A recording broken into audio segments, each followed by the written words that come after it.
Hello? Hello? Hello!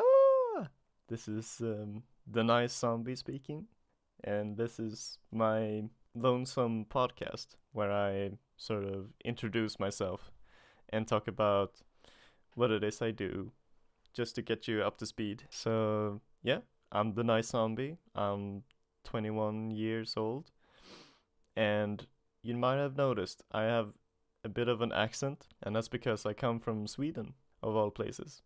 I'm a I'm a pretty happy-go-lucky kind of person.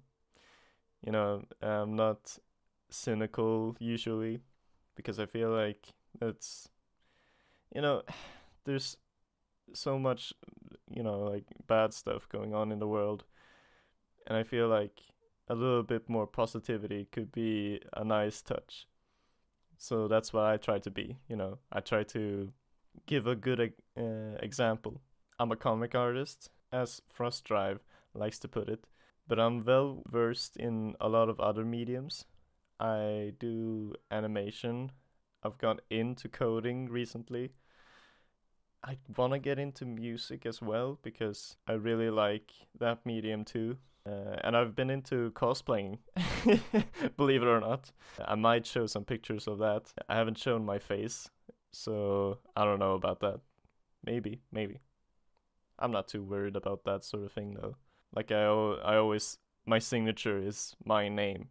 I don't hide behind my alias. So yeah, I'll post it on screen right now. It's me as the Guilty Gear character Slayer. He's a vampire and he fights with his fists. So yeah. I play that guy in the game too. So it was really fun to sort of role play as him as well because he's very nonchalant about everything, and that's really I really like that sort of outlook. But anyway, I mentioned that I'm a comic artist. Currently, it's 2019.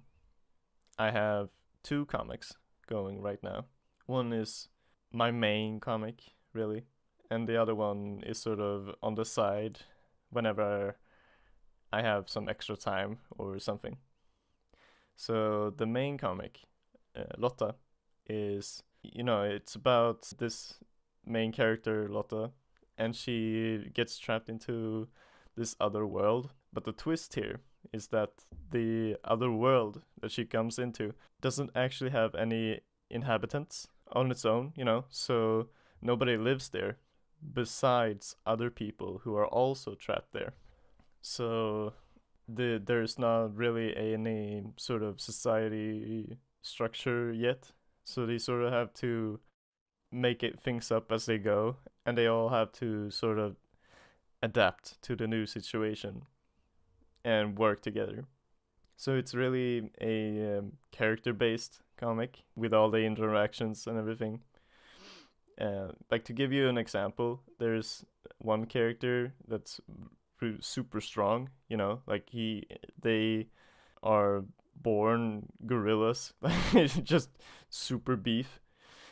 And where he comes from, all the doors and everything are proportional to him. So like all the doors are super big and super thick and made of metal and everything. So a human could never open those. But to them, it's just, it's a regular door. So when he comes to this other world, there's no doors that are made for him. So he has to have a sort of an assistant around all the time just to open doors and do basic stuff. Because if he tries it, he will just annihilate whatever he touches, because he's just that strong. And he can't really help it because, like, what are you gonna do? So yeah. It's about the characters and a bit of the world building too, because the world itself is pretty interesting how it works. I don't want to give away too much because it's basically everything could be considered a spoiler. So here's a spoiler warning for you if you want. Skip to this part of the video if you don't want to hear it. But anyway, it's not a big deal.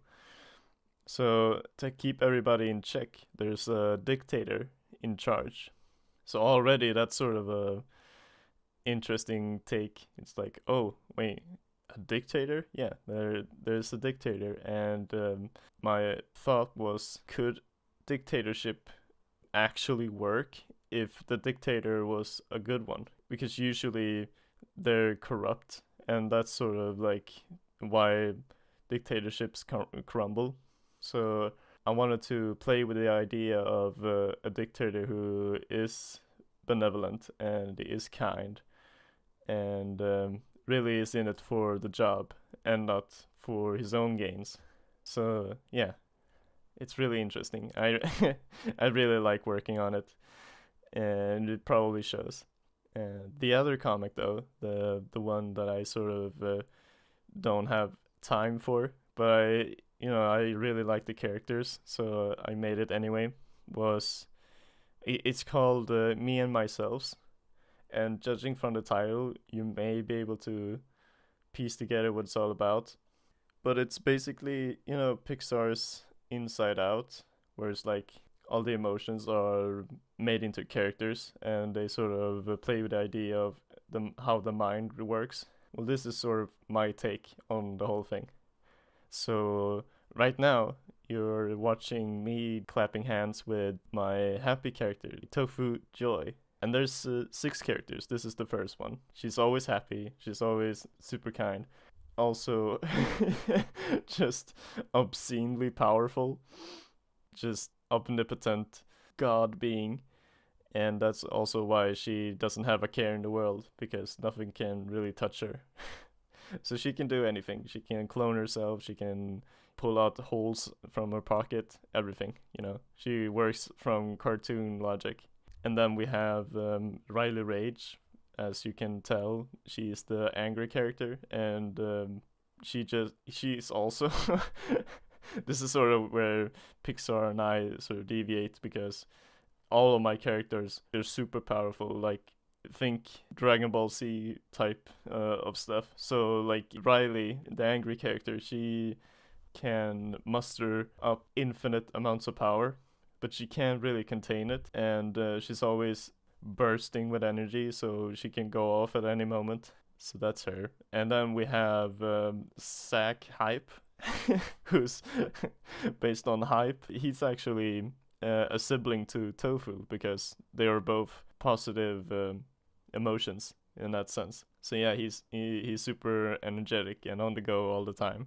Really easy to get going, but if you stop him, you kill the hype. He has to start all over.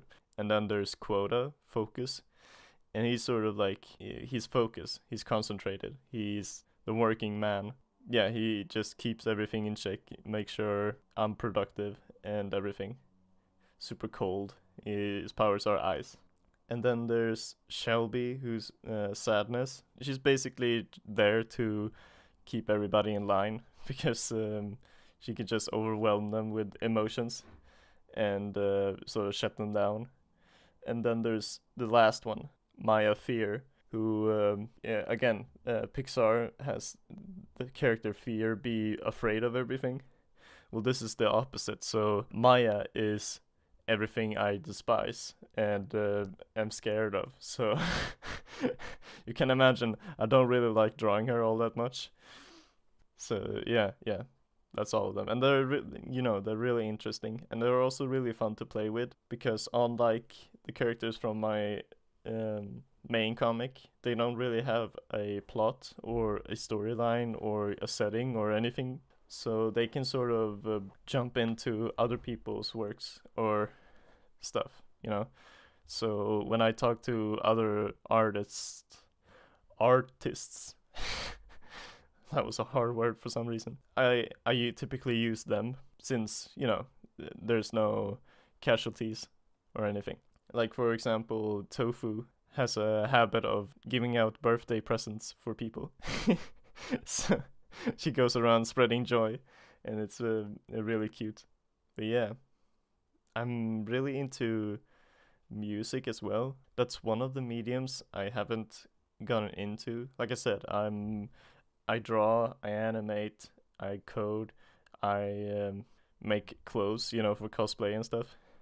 But music, I haven't actually gone into yet, and I kind of want to do it because it's intrinsic to all my other works. A lot of my characters conceptually stems from songs. So like I hear a song and I'm like, do I could this be the theme song of one of my characters? And if the answer is no, then I start thinking about, well, what would that character be like if this is their theme song? So that's how I come up with a lot of these weird and wacky ideas. And it would have been cool if I could make my own theme songs. And yeah. So I kind of really want to do that, but I don't really know where to get started. There's probably YouTube videos and tutorials on it. Like, that's how I got into coding. And you'll see what I have in store with that. So that's what I'm working on. I kind of also want to get better at marketing because right now my comic Lotta is on Tapastic. It's on Twitter, Facebook, but not on Instagram, not on Webtoons. And I kind of want to change that. And that's sort of like my greatest weakness is marketing. And I guess that makes sense because originally I didn't really think about marketing at all. Like, my comic was just me sort of expressing myself, and my mindset was like, oh, if people see it, then that's fun. But as I've been working on it for currently 3 years. I started in 2015. I've sort of more and more understood why it's really great to have a fan base, or why it's really fun to have a fan base. So I kind of I have a lot of catching up to do because I just recently started thinking about this sort of thing. But that's life. You live and learn, and I'm confident that I'll pull through eventually. And this is, the podcasts over here are sort of a step in that direction. So yeah, I hope to see you in the next couple of podcasts that we'll be making. And yeah, I'll see you there. Adjö. Oh, and that's Swedish for farewell. We try to be educational here as well on the Art Parlor podcast. But yeah, see ya. Adjö.